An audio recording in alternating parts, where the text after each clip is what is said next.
جن لوگوں نے اللہ کے حکم کو قبول کیا ان کی حالت بہت بہتر ہوگی،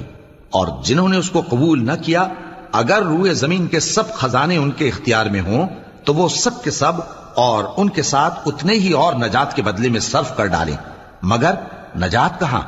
ایسے لوگوں کا حساب بھی برا ہوگا اور ان کا ٹھکانہ بھی دوزخ ہے، اور وہ بری جگہ ہے۔ بھلا جو شخص یہ جانتا ہے کہ جو کچھ تمہارے پروردگار کی طرف سے تم پر نازل ہوا ہے حق ہے، وہ اس شخص کی طرح ہے جو اندھا ہے، اور سمجھتے تو وہی ہیں جو عقل مند ہیں، جو اللہ کے عہد کو پورا کرتے ہیں اور قول و قرار کو نہیں توڑتے،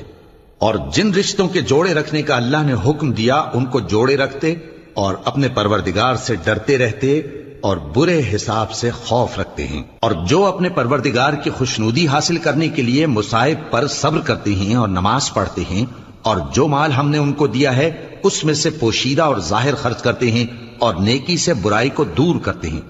یہی لوگ ہیں جن کے لیے عاقبت کا گھر ہے، یعنی ہمیشہ رہنے کے باغات جن میں وہ داخل ہوں گے، اور ان کے باپ دادوں اور بیویوں اور اولاد میں سے جو نیکوکار ہوں گے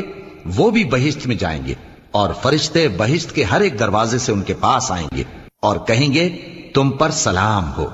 یہ تمہاری ثابت قدمی کا بدلہ ہے،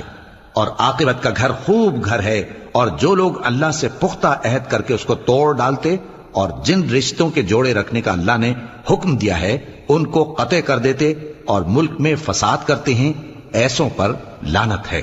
اور ان کے لیے برا انجام ہے۔